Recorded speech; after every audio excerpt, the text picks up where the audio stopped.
Welcome back, drawing buddies. This week we're gonna draw Deku from My Hero Academia, from pencils to inks to colors. Sounds like a good time to you? Let's draw. Izuku Midoriya Deku. His first appearance is in the My Hero Academia manga, number 1, because basically it's about him, so, he appears in the first issue.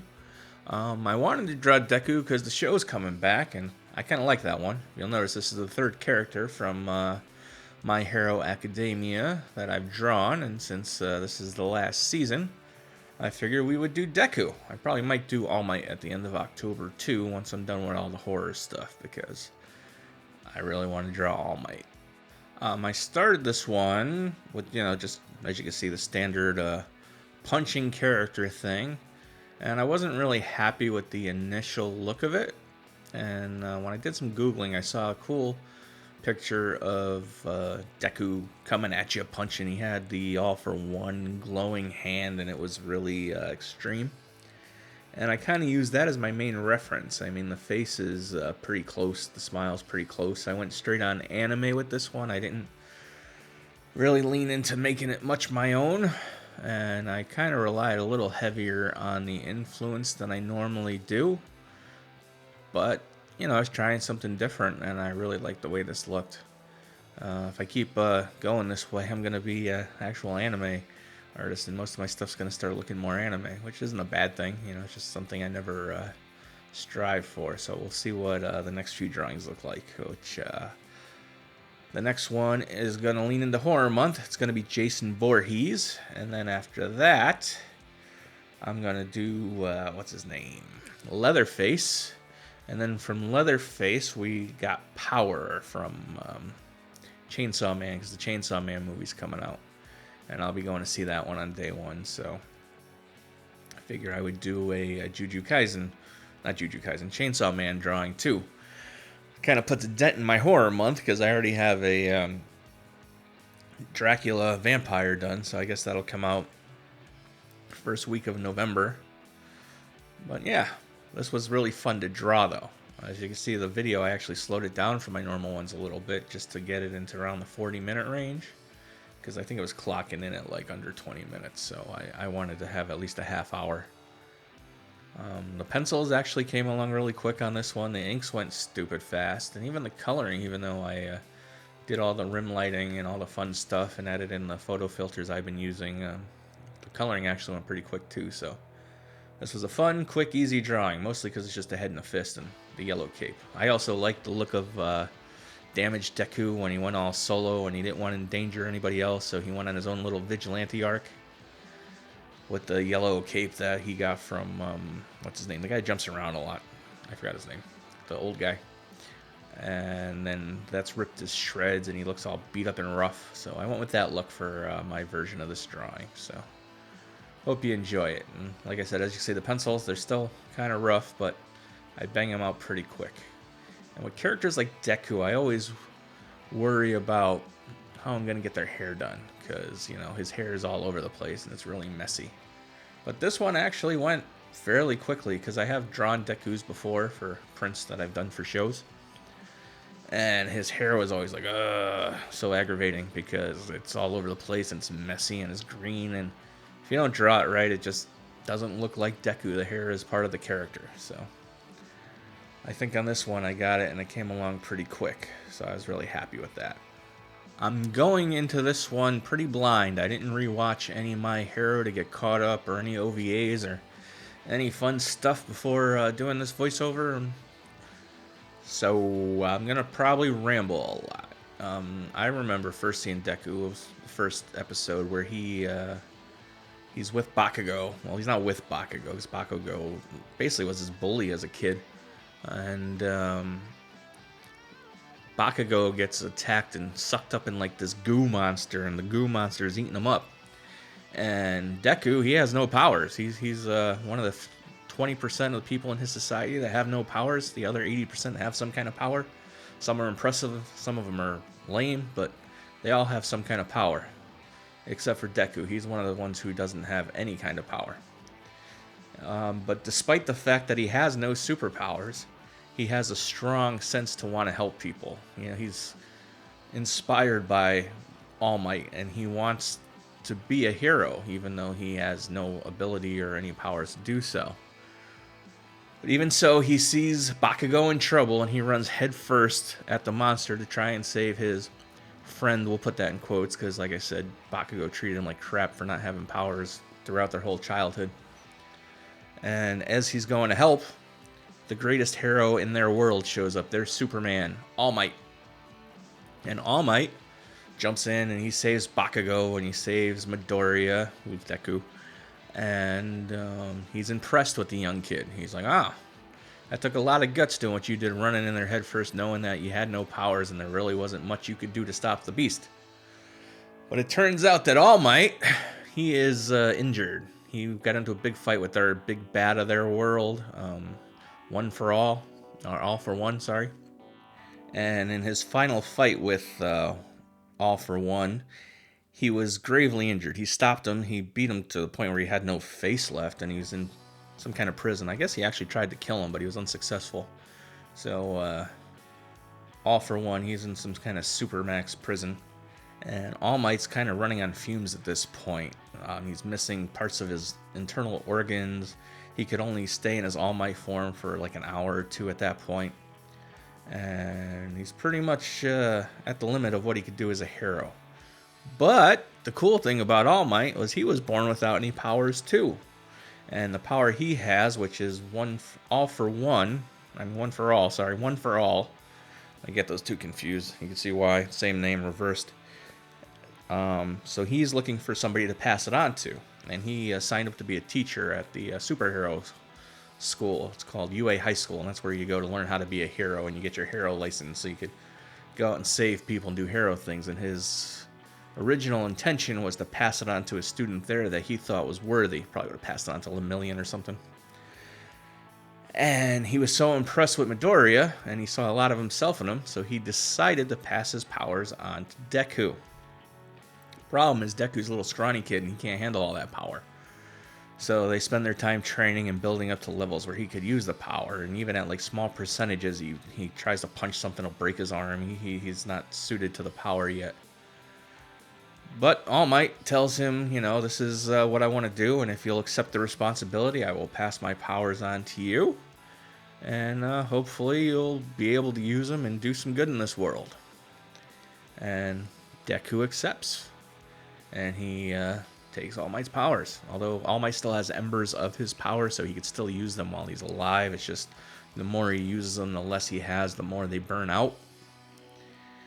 And so Deku signs up to get into UA High School. Or UA Academy, I forgot which one it is. I'm going to have to look that up if I decide to call it the school later on in the video.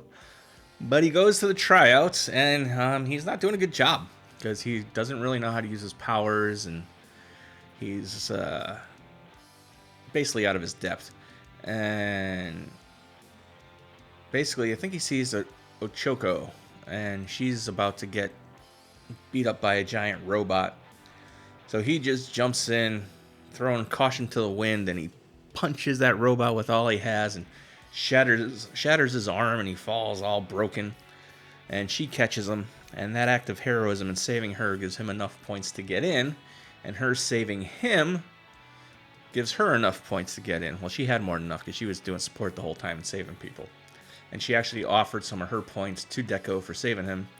But it wasn't necessary because his selflessness to help her is what got him into the school. Even though Eraserhead, their teacher, thought it was reckless of him and he didn't belong and pushed him harder than some of the other students because, basically his powers were a hindrance. They were mighty and they were strong, but if he used them, he risked hurting himself, and Eraserhead didn't think that was a good thing. But they pushed through, and at the same time, the bad guys started to rise. What are their names? I'm gonna look that up. Pause. Okay, it's what I thought it was. It's the League of Villains. The League of Villains. The leader is Shiragaki. His main power is he touches something and it decays, it rots and it dies. It doesn't have to be organic, apparently. And, I'm done with the pencils. Time to ink. Deku. Like I said, this one goes pretty quick. So back to the League of Villains. Shiragaki, am I saying that right? Well, we'll find out. His touch decays things, and then there's Toga. She can take your appearance by using your blood. She can even take your powers if she truly loves you. There's Twice. He can make duplicates of himself. There's a compressed guy. He can compress things. There's the lizard guy. He can do lizard things, and he's super strong. And they decide that they're going to take down Hero Society. They were originally founded by One for All. I mean, All for One. I'm going to get that right one time in this video. And they invade UA High School, and they almost capture and kill some of the students, but All Might jumps in, and even in his weakened form, he says, like, he stops one of the Nomus, which is a genetically engineered bad guy with multiple powers, and it takes him like 60 punches to stop him. And he's like, I could have stopped that guy in one in my prime, but this time it took me 60. So All Might's still around, saves the day, but he's weaker than he used to be. The inking, as you can see, it's going pretty quick. I mean, there's not much to this drawing. It's just a big face, a fist, some hair, and a big yellow cape, which probably took the longest because, you know, all the little dashes I threw in there that aren't necessary, but make it look all tattered and worn, which is what I was going for. So I think I did an alright job pulling that off. And as for the Deku, you know, I wasn't a slave to the reference, but I followed it pretty closely. Like the angry mouth and the mad eyes, and I really love the way it came out. But like I said, it's pretty close to the reference. If you just Google Deku punching, you'll see what I'm talking about. And don't be afraid to use reference. If you're having some trouble drawing something and you can't get it right, whether it's a face of a character or a fist or a pose, Google it, take a picture of yourself doing it. I have books of comic poses. I forgot what they're called. I think they're called Masters of Anatomy. I look through those sometimes, just for the basic pose, and then I almost always alter them to some degree so they don't look just like that pose. Plus, my drawing style is a lot different than the people who actually made the book, but it's good to see how the body moves and the anatomy and whatnot. So if you're stuck, it's good to say, okay, I want to draw a guy jumping towards the camera, or a woman jumping towards the camera. So you look through the book. I think I have two separate ones, one for males, one for females, one for both. And so you just go through, it's like, oh, that one's cool. And that one's cool too. Sometimes you could go combine two of them together, you know, like you like the upper body on one, the lower body on another. But I find I'm always changing something on those, which is a good thing, because you don't want it to look like you pulled it out of a book. And so you want to give your own spin to it. But using reference is not a crime, and I encourage it. And I wish I did it more. But when I do, I'm pretty good at copying the reference. You know, this Deku, you know, I love it. And it got exactly what I wanted. And it follows the reference pretty close. So, you know, it could be a double-edged sword. Some people might not like the reference being too close to the final drawing. And normally I don't. But in this one, I'm like, this is cool. And I'm not changing it because I love it. And I stuck with it. And the other thing about those anatomy books is if you're having trouble figuring out certain points of anatomy, trace it. Scan it. Put a piece of tracing paper over it. Whatever you do. And then, but don't just trace it, because just tracing it, you're not going to learn anything. You know, like, okay, yeah, I traced it. It looks just like the original. What you do is you trace its form. You trace the shapes that make it, and you see how it was constructed.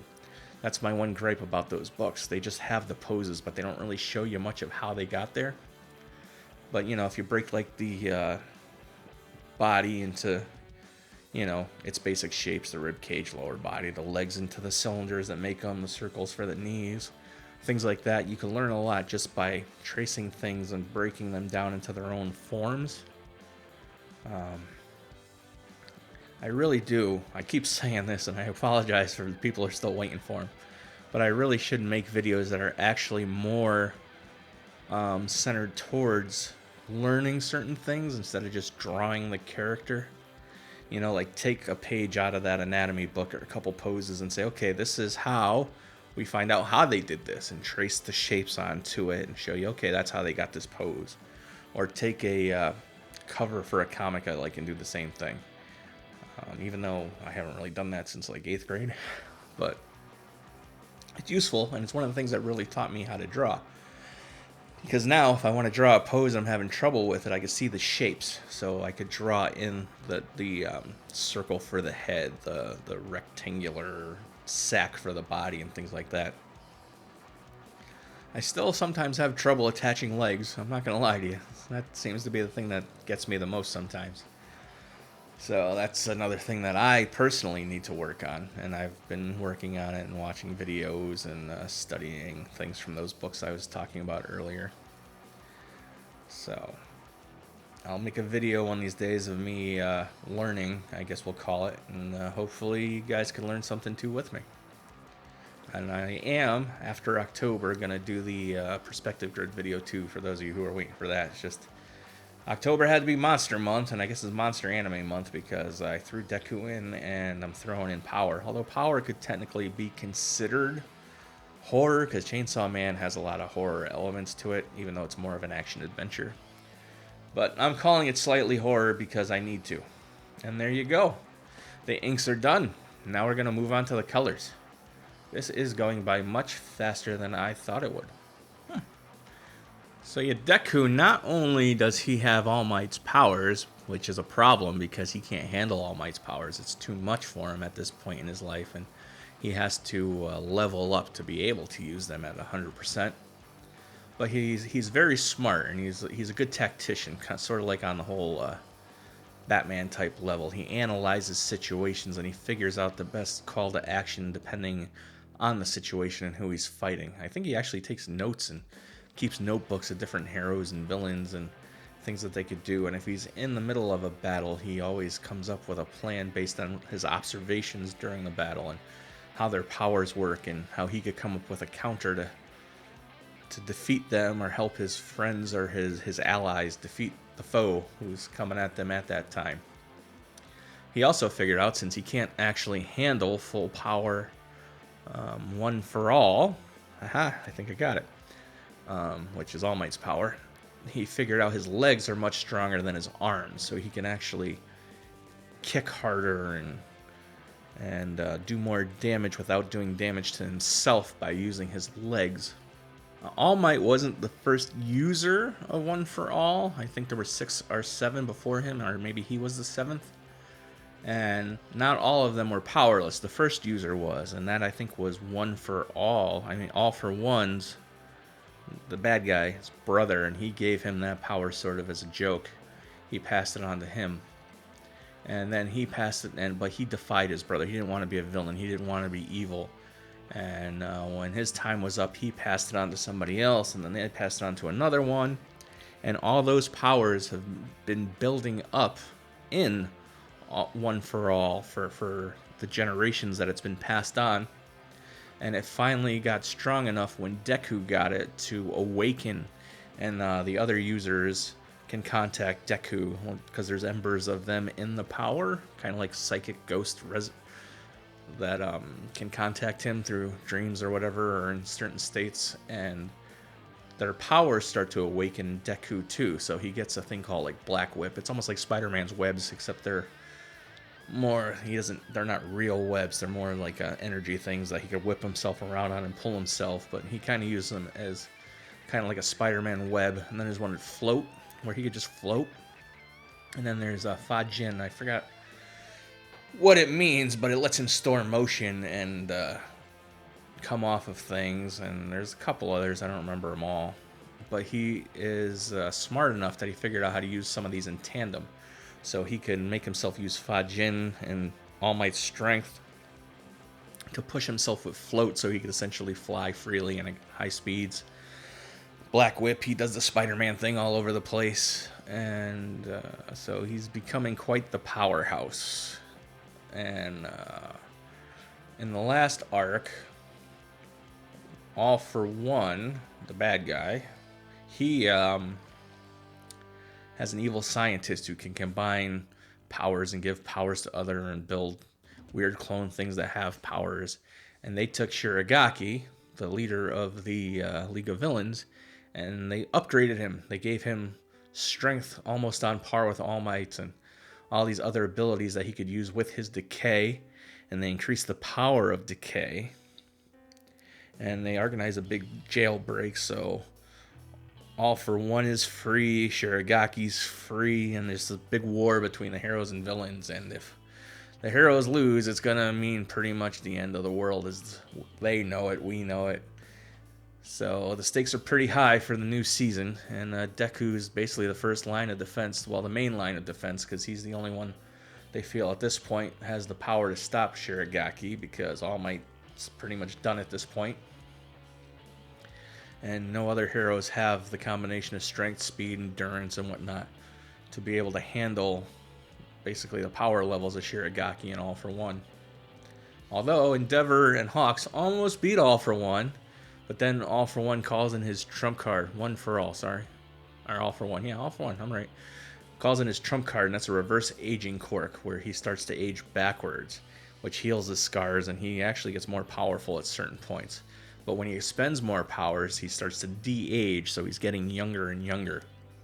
So he gets away from his fight with Endeavor and Hawks, and he's heading towards the Shiragaki Deku fight, which is a crazy friggin' thing in itself, except for the blue sky animation. If you watch, you'll know what I'm talking about. And while he's on his way, All Might at this point, he's powerless. But One for All hates him with a passion because of what he did to him and defeated him and put him in prison and disfigured him. So All Might kind of gets in the way, and he's like, hey, down here. And so All for One, he just kind of stops, and he's like, I am going to murder you, All Might. You're not going to be able to stop me because you are powerless. But in the universe, there's people who make support items for heroes, like gauntlets for Deku so he could punch harder, or a mask for Ochaco so she could breathe better while using her powers, and things like that. So they made basically All Might an Iron Man suit, an All Might suit, to help him, do some hero stuff even though he has no more powers. So he kind of instigates One for All, or All for One, to fight him instead of going on to Deku.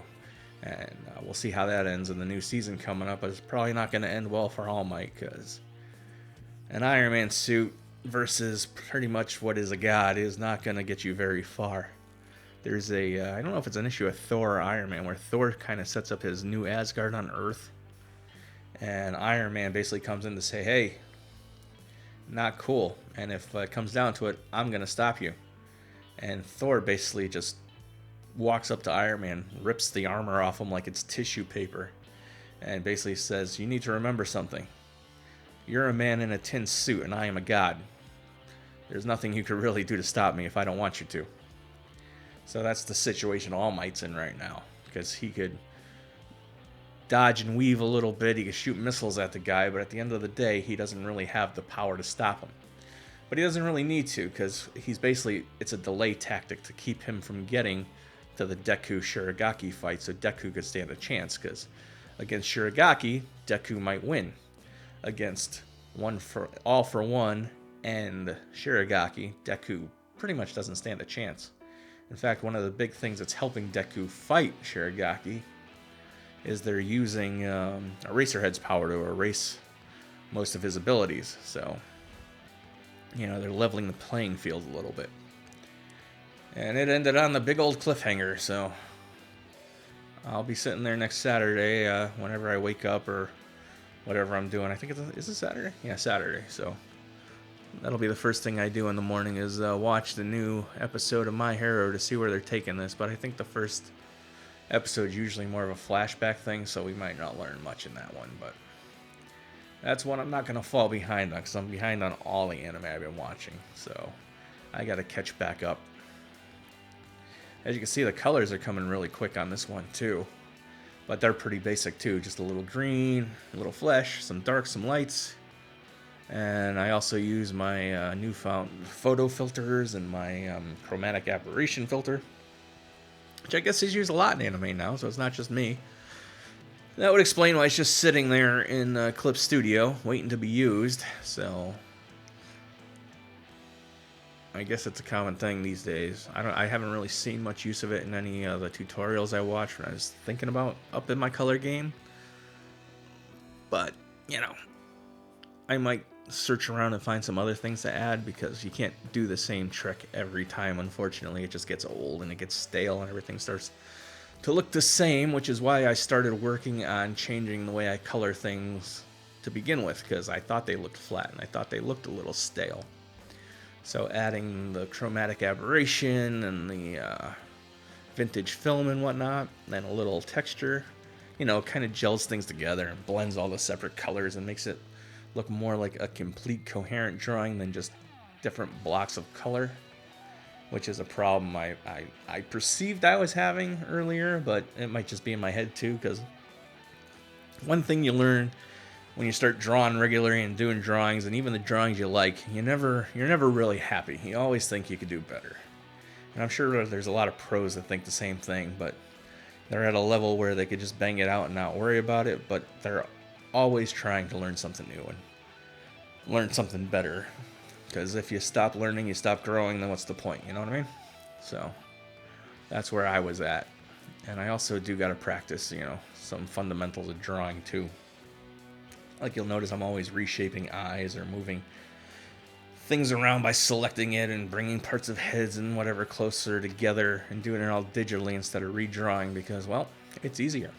And I got to get out of the habit of doing that. I got to get more into the straight up drawing part instead of the how could I fix what I already drew part digitally, because again, that kind of slows you down and you stop learning because, oh, why should I redraw the left eye when I could just adjust it, stretch it, and move it around until it looks good enough to go with the right eye. This one I did draw both eyes. I did adjust them a little more, but when you get into the big eye anime thing, I find it's easier to draw the eyes than the little regular normal human eyes. But I always draw my eyes big anyway, even for regular comic characters. Not necessarily anime big, but big. Because I've been influenced by anime since, you know, the mid 80s, late 80s. So it's nothing new to me, and it's not something I was blind to and only drawing from comics. I've drawn from comics and life and anime since I started, so it's good to have more than one influence too. Don't just settle on, okay, I just want to draw anime and that's it. I mean, it's cool to adapt your drawings to look like anime and to be an anime artist, we'll say, but it's good to know other things too. You should be able to do something that's fairly photorealistic, or, you know, more of a generic comic style or more of a graphic style, you know. The more hats you can wear, the better you'll be and the more versatile you'll be. And you might find that, yeah, I love drawing anime, but if I do this one thing that this other guy does and I adapt it to my own style, it looks so much cooler. Like I was watching a video from a guy named Trent Kawanigan. When I was a kid, he was a kid also. He started drawing comics at 16. And man, he was way better than I was. He still is, because he's been working in the industry all his life. And I decided to work in an office and be a good dad and stuff and not pursue the arts, which may or may not have been the right decision. But Trent, he kind of drew like in the 90s style, you know, the McFarlane-esque kind of thing with a indie twist to it. You know, the big feet, big eyes. And I loved his work. I have some of the old Creed comics. I guess he did a Kickstarter for one a few years ago, so I'm going to have to try to find that.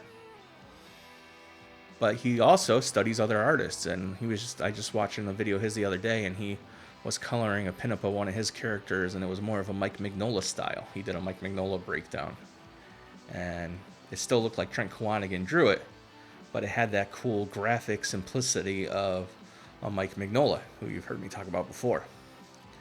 So yeah, don't be afraid to try different things or study other artists and find things that you like. If you want to get into Mike Mignola without having to get into the whole Hellboy thing, look up a thing called The Amazing Screw-On Head. It's just a one-shot that he did. There's a few reprints and graphic novels of it. There's an animation you can watch on YouTube for free. And it's a good way to get into his style and look at his art without having to read all the Hellboys and getting too into that mythology. As you can see here, I did the highlights on Deku. I used kind of like the airbrush, and I used like a spotty airbrush, which is the same one I used for the flame reflections on the Tanjiro drawing, which my son pointed out is similar to this one. Oops. But I like it on this one, but I definitely don't think it's something I should use on all of them. I should use something smoother, different ways to do the highlights. Like on Deadpool, I just used a straight line, which I should have blurred out a little bit, but I really love the colors on the Deadpool. So don't get stuck using the same tools for everything too. Experiment with your tools. That's something else I'm going to start doing. And I also found some books that I had full of different textures, like the Ben-Day dots and lines and things like that. So I'm going to go through that and scan pages out of there that I could use in my drawings too. So it feels a little less digital and a little more organic because I'm using actual textures because they sell books full of those stuff that I bought back in the day. Here you can see this is where I'm using the filters and everything. I use a layer and I use a motion blur over it, and you bring the motion blur down to like 10-20%, and it gives it kind of a bit of motion. And I erase around his face because I want his face to pop. And then the other two filters, and you're pretty much done with Deku's colors. And that's the drawing. And I didn't really talk much about Deku again, but thanks for stopping by. Do the like, subscribe, and comment thing. And go out and draw something, and I'll see y'all next week.